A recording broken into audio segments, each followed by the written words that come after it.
안녕하세요. 애쉬진방입니다. 오늘은 제목에서 언급한 바와 같이 가족들에게 아니면 잘 얘기해주지 않을 법한 석박사를 해야 되는 이유에 대해서 말씀드릴까 하는데요.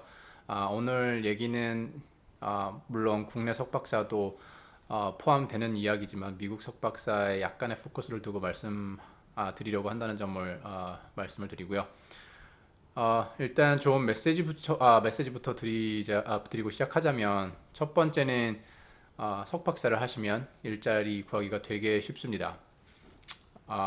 여기서 이런 말씀을 드리면 많은 분들께서 무슨 이상한 소리 하고 있냐고 이렇게 질문을 하실 수도 있는데요.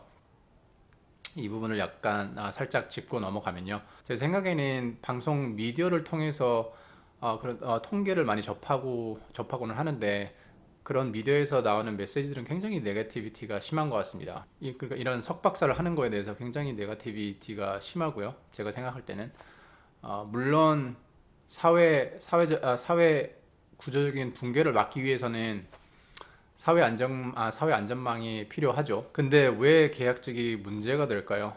자본주의 사회에서요. 그 부분은 좀 고민이 필요한 것 같은데요. 일단 제가 이 부분을 언급을 하는 이유는 제가 미국에 있고 미국의 일자리들은 모두 계약직입니다.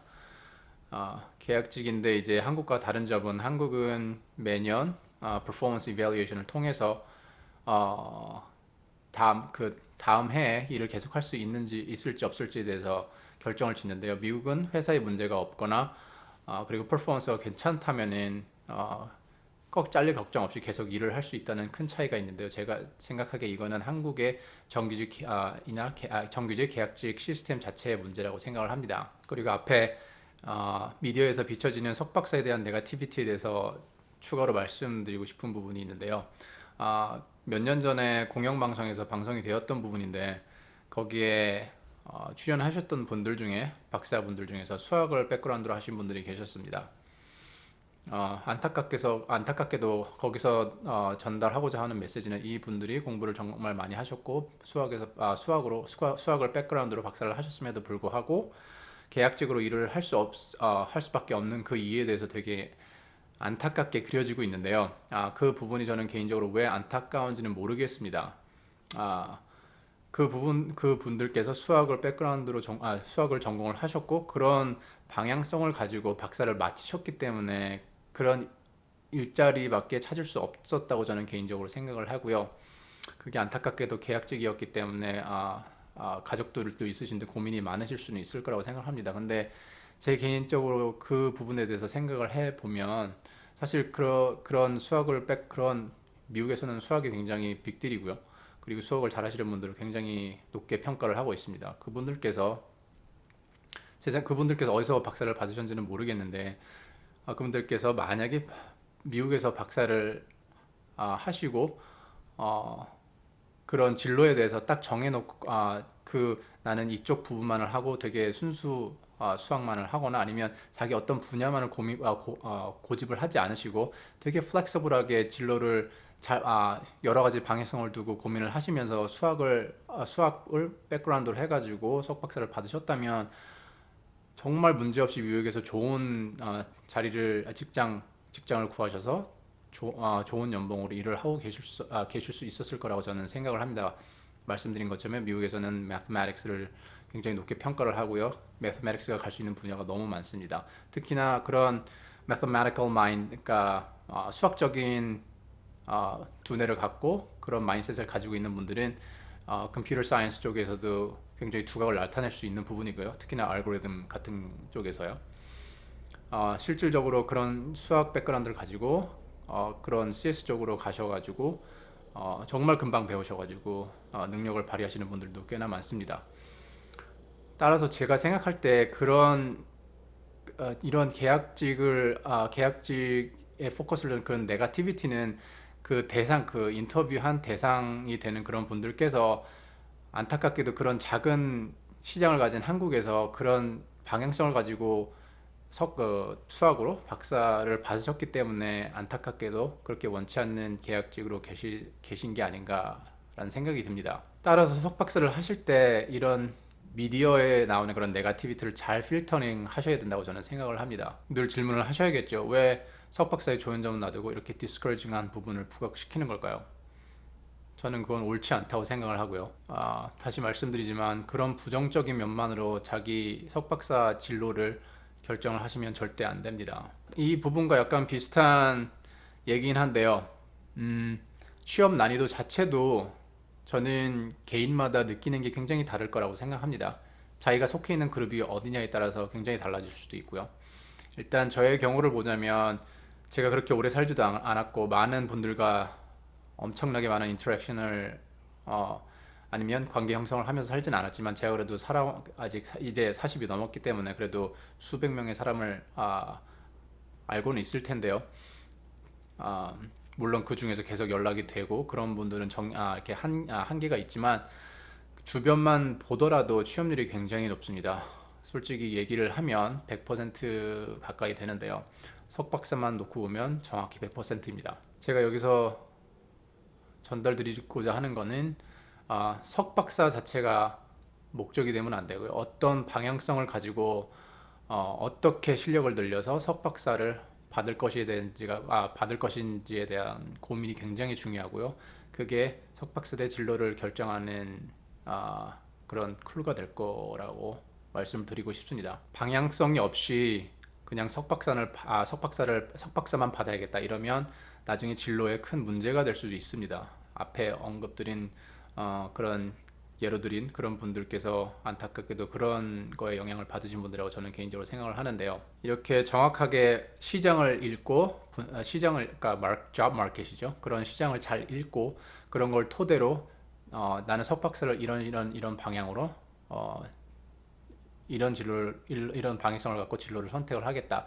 이런 분들은 제가 볼때 거의 실패할 확률이 없다고 저는 생각을 합니다. 대부분 제 주변인 취업을 잘 하시고 지금 성공적인 커리어를 쌓고 계신 분들을 보면 다 그렇게 진로를 정하시고 지금 성공적으로 지금까지 인생을 이렇게 이끌어 오시고 계시다고 저는 생각을 하고요. 여기서 조금 디테일하게 설명을 드리자면 그냥 석박사가 아니라 석박사를 가실 때 어떤 랩에서 누구 밑에서 어떤 사람들과 어떤 연구를 하고 공부를 할 것인가에 대해서 깊이 고민을 하시고 어, 이런 공부를 하면 나중에 어떤 가능한 진로가 있을 것이며 어떤 방향으로 나는 추가적으로 공부를 진행해 나가야겠다.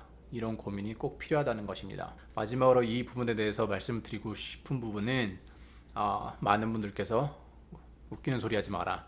그러면 지방대 나온 분들은 어떻게 할 것이냐. 왜냐면 한국에서 그런 부분이 굉장히 이슈가 되는데요. 저는 지방대는 이슈가 되지 않는다고 말씀을 드리고 싶습니다. 왜냐하면 한 분의 예를 들어드릴 텐데요. 제가 카네기 멜론에서 뵀던 분들 중 한 분인데요. 물론 저보다 제가 생각할 때 1년, 1, 2년 일찍 오신 분 같은데 저랑 나이대가 비슷하다고 알고 있습니다. 그분은 제가 제 채널 아직 작아서 그분을 인터뷰하거나 그럴 수준이 안 되니까 제가 그분을 직접 인터뷰를 해서 어떤 인생 스토리를 가지고 계신지에 대해서 말씀을 여쭤볼 수는 없는 노릇이고요. 나중에 채널이 큰다면 기회를 봐서 요청을 드릴 수도 있겠지만 아직 제 채널의 수준에서는 그렇게 요청드릴 만한 상황은 아닌 것 같고요. 일단 그분 프라이버시가 있기 때문에 성함은 언급을 하지 않겠지만 그래도 이미 한국에서는 그런 인생 스토리로 꽤나 강연을 많이 하신 것으로 알고 있습니다. 그래서 그분을 잘 아시는 분들도 많을 거라고 생각을 하고요. 이분은 선문대를 졸업을 하시고 CS 쪽으로 탑스쿨을 가고 싶으셨는데 미국 석박사로요. 근데 자기 한계를 느끼고 일단 한국에서 석사를 받아야겠다고 결정을 하시고 연대에서 석사를 하시게 됩니다.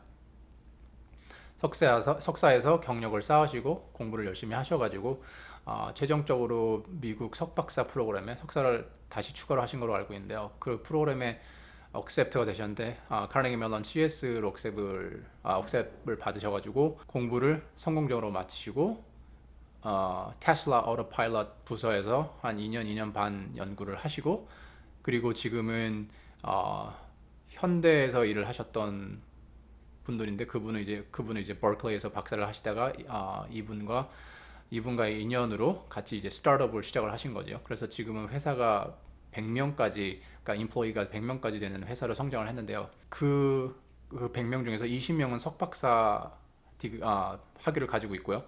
대부분이 MIT, 스탠포드, 카네기 멜론, 버클리 뭐 이런 탑 스쿨들에서 온 석박사들이라고 알고 있습니다.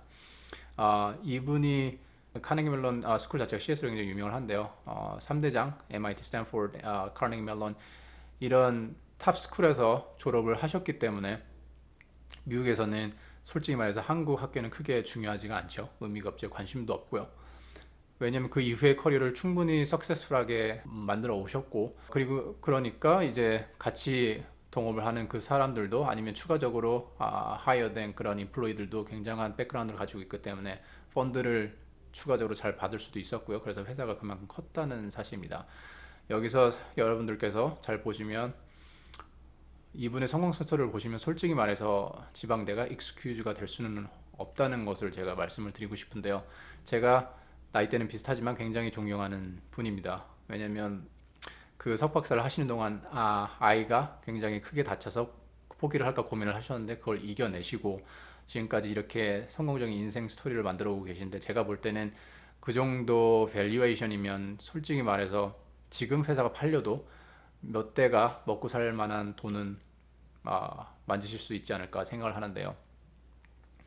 여러분이 지금 어떤 상황에 놓여 있건 간에 그건 크게 중요하지가 않습니다. 어떻게 인생을 설계를 해서 어떻게 석박사 어디서 어떤 프로그램으로 석박사를 받느냐에 포커스를 하시면 여러분들의 과거는 정말 중요하지가 않습니다. 추가로 딴 얘기를 드리자면 제 아주 친한 친척 동생이 있는데요. 제 친동생 같은 아이들이 있는데 그 중에서 한 친구가 한 동생이 진로에 대해서 고민이 많았었는데 제가 그 친구에게 전공을 어떻게 느끼냐에 대해서 물어봤었습니다. 전공을 어렵지 않게 생각을 하고 꽤 잘했고 그리고 실험도 잘하는 것 같다. 그러면 무조건 저는 석박사를 하라고 하였습니다. 물론 석박사를 할 때는 괜찮은 곳을 가는 게 중요하다고 말을 했고요. 왜냐하면 펀드도 잘 나와야 되고요. 할 만한 프로젝트도 많아야 되고요. 그리고 배울 수 있는 사람이 많아야 되고 교수도 꽤 괜찮은 사람이어야지 나중에 진로를 결정을 하고 진로를 결정을 해야 될 시기에 굉장히 도움이 많이 될 거라고 말을 했었는데 그 친구는 박사를 끝까지 잘 맞춰서 연대에서 마쳤는데요. 연대에서 마치고 그리고 유니버시티 미시간에서 추가로 포스닥을 하고 LG에 입사를 하였습니다. LG에 입사를 해서 연구소에 입사를 했는데요. 정확히 LG 어느 회사인지는 말씀을 드릴 수 없지만 그 능력을 인정받아서 상도 많이 받았고요. 제가 볼 때는 진급도 많이 했겠죠. 이렇게 자기가 어렸을 때는 어떤 포텐셜이 있는지 모르다가 석박사를 하면서 자기가 많이 배우고 공부를 하면서 정말 자기의 잘 몰랐던 그런 능력들을 발견하게 된 그런 기회가 많은데요. 이런 기회를 놓치면 제가 볼 때는 굉장히 좋지 않다고 생각을 합니다. 결과적으로 석박사를 제대로 하시면 일자리 구하기는 정말 쉽습니다. 두 번째로 말씀드리고 싶은 부분은요. 이런 석박사 과정을 공부하는 과정 속에서 자신의 장점을 앞에 말씀드린 것처럼 자기의 장점을 발견할 수 있고요. 그런 기회가 지속적으로 생기게 되는데 그런 과정 속에서 그런 자신감이 계속 빌드업이 되고요.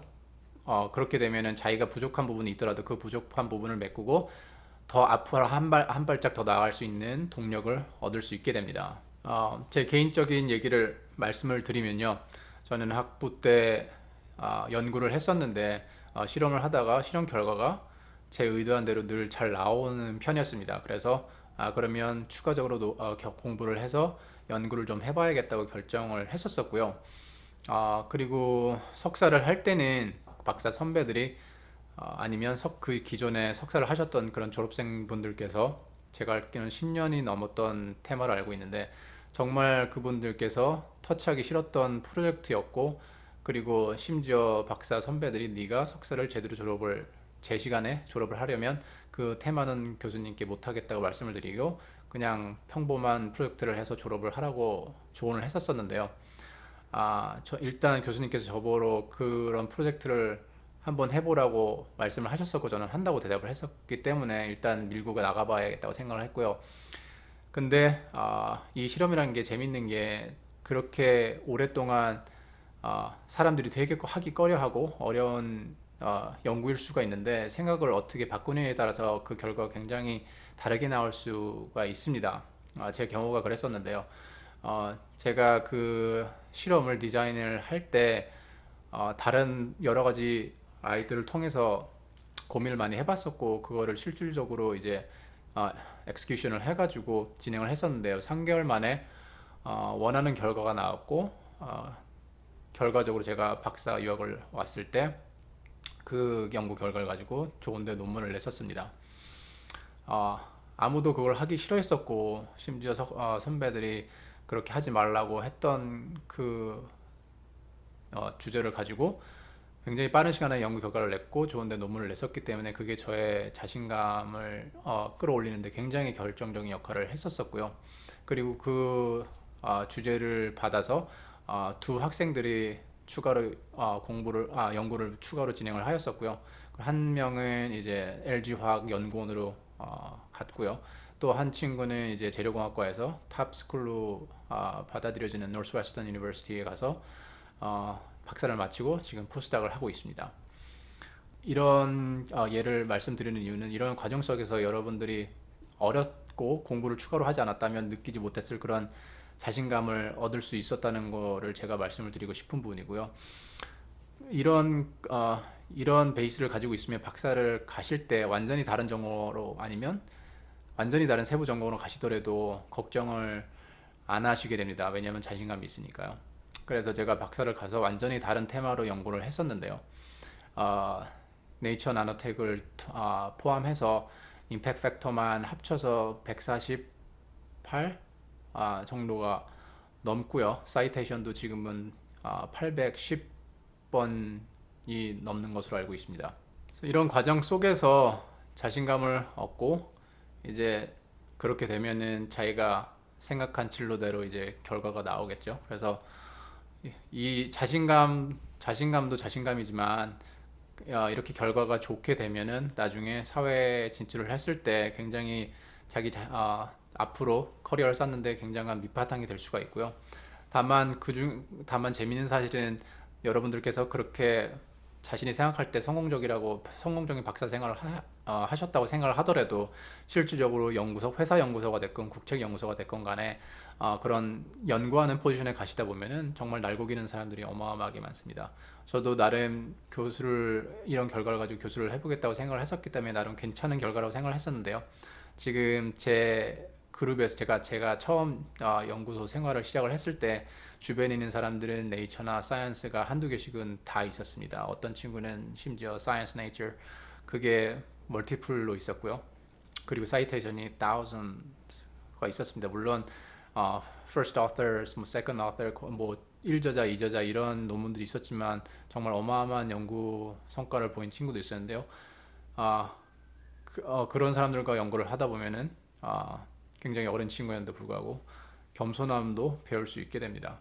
이런 과정 속에서 자신감 플러스 겸손함까지 배울 수 있다면 좋은 거 아닌가요?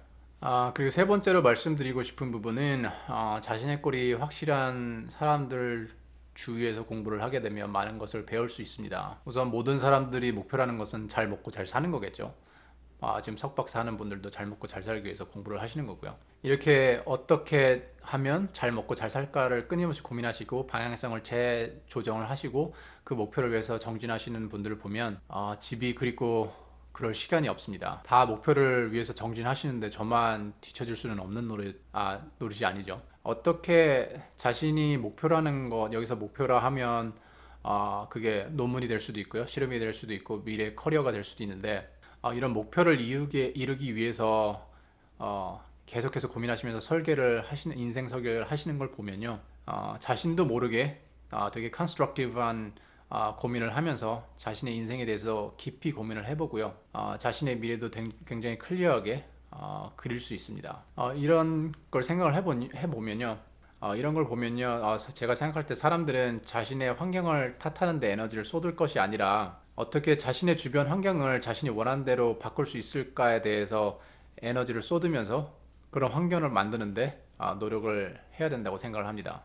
네 번째로 말씀드리고 싶은 부분은 자신의 한계를 배운다인데요. 사람이 모든 부분에 있어서 최고일 수는 없습니다. 아무리 뛰어난 사람도 부족한 부분이 분명히 있고요. 자신이 모르는 부분을 배우면서 그리고 자신이 가지지 못한 엑스퍼티즈를 가진 사람과 연구를 진행하면서 자기가 부족한 부분을 끊임없이 느끼면서 배우게 됩니다. 이런 과정 속에서 자신이 정말 작은 존재라는 것을 느끼게 될 수 있고요. 이런 것을 결국에는 인정을 하게 되고 겸손을 배울 수 있게 됩니다. 그리고 다섯 번째로 말씀드리고자 하는 부분은 석박사를 하면 문제 해결 능력을 늘려준다인데요. 이것은 제가 오늘 말씀드리는 내용 중에서 가장 중점을 두고 말씀드리고자 하는 내용입니다. 많은 분들이 석박사에 대해서 말씀을 하실 때, 석박사는 한 주제를 가지고 정말 깊이 공부를 하기 때문에 굉장히 협소하게, 물론 깊이는 굉장히 깊어질 수 있지만 협소한 부분에 대해서 공부를 하기 때문에 나중에 직장을 잡을 때 굉장히 힘들 수 있다고, 그게 대부분들의 입에서 나오는 그런 조언들입니다. 되게 흔한 조언이고요. 저도 어렸을 때 고민을 많이 할 때 그런 말들 정말 많이 들어왔었습니다. 아, 너가 석박사를 할 거면 이런 리스크를 가지고 있다는 것을 알고 있어라. 이런 내용이 굉장히 많았었습니다. 네가 어떤 전공을 하고 어떤 세부 전공을 하면 너는 그쪽 분야에만 전문가이기 때문에 나중에 물론 교수를 하게 되면 어, 괜찮을 수 있지만 직장을 갖게 되면 회사에서 좋아하지 않을 수 있다고, 그런 내용이 대부분이었는데요. 저는 그건 굉장히 잘못된 조언이라고 생각을 합니다. 제가 생각할 때 석박사를 받는다는 거는요, 말씀드렸다시피 문제 해결 능력을 늘려준다는 얘기입니다. 모든 이게 회사가 됐던 간에 연구소가 됐건 간에 사람들이 원하는 건 문제 해결 능력이고요. 문제 해결 능력은 정말 고민을 많이 하고 많은 공부를 통해서 얻게 되는 겁니다. 아, 문제 해결 능력은 문제를 define 하는 데서부터 시작을 하고요. 문제를 인지를 해야 문제가 있음을 알게 되는 것이죠. 그래서 그 문제를 define을 하고 define된 문제를 어떻게 풀어낼 것인가에 대해서 고민을 하게 되는데, 그런 고민을 했을 때 솔루션을 이렇게 아이디어를 낼 수 있는 그런 능력을 가진 사람들을 보면 석박사일 가능성이 많다는 얘기입니다. 지금 사회가 많이 달라져서요. 융합과 컨버전스가 되게 흔한 일이 됐었는데요. 어느 학과를 가건 자기가 원하는 테마는 있기 마련입니다. 그 말인즉슨 이제는 특정 학과가 특정 연구를 해야 된다, 그런 바운더리는 없어진 지 되게 오래됐고요. 교수들도 끊임없이 연구를 해야 되는데 자기가 공부했던 분야만 가지고는 더 이상 성공적으로 연구를 할 수가 없다는 것을 모든 분이 아실 수 있을 겁니다. 되게 다양한 분야를 공부를 해야 되는데 그 다양한 분야를 공부하면서 더 깊게 공부할 수 있는 그런 시기가 박사 때고요. 물론 덜 깊이 들어갈 수는 있습니다. 하지만 석박사를 하면서 당연히 학부 때나 석사 때보다는 더 깊이 공부를 할 수 있고요. 얼마나 다양한 프로젝트를 하건 가네요. 그런 다양한 프로젝트 속에서 다양한 경험을 하고요. 그런 다양한 경험을 하면서 그런 프로젝트를 수행을 해 나가면서 솔루션을 자기가 창안해 내겠죠. 그렇게 되면은 어떤 능력이 길러지냐면, 어떤 문제가 있건 간에 그 상황을 보고 이 상황 속에서 어떤 게 문제가 되는지 볼 수 있는 능력이 생기고요. 그러면 그 문제를 보고 그럼 이런 솔루션이 있겠구나. 그러면 이렇게 솔루션을 찾기 위해서 이런 실험을 진행해 봐야겠다. 이런 문제 해결 능력이 굉장히 향상되게 됩니다. 그래서 여러분들이 석박사를 하시기 전에 포커스를 하셔야 될 부분은, 나는 이 분야의 전문가가 되겠다가 아니라 나는 어떤 문제가 온 간에 문제를 해결한 능력을 길러야겠다, 이런 데 포커스를 하시고 석박사를 하셔야 된다고 저는 말씀을 드리고 싶습니다. 이제는 더 이상 한 분야를 깊게 파기 때문에 석박사는 나중에 진로를 구하는데 쉽지 않을 수 있다는 말은 저는 정말 잘못된 말이라고 생각을 하고요.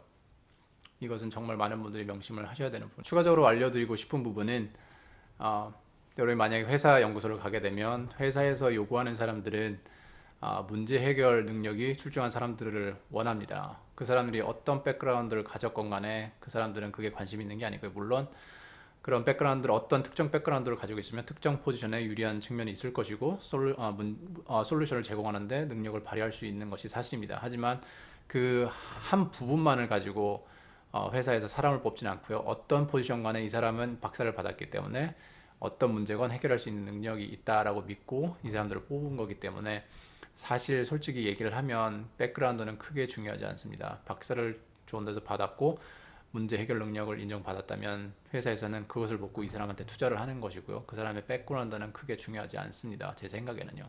여섯 번째로 말씀드리고 싶은 부분은 이런 석박사 과정을 통해서 인생을 배울 수 있다인데요. 이런 과정 속에서 commitment, dedication, compromise 이런 것들을 배울 수 있습니다. 저 같은 경우에 다른 박사분들과 크게 다르지 않게 공부를 혼자서 끝까지 하시는 분들도 있지만 가족이 생기시는 분들도 굉장히 많습니다.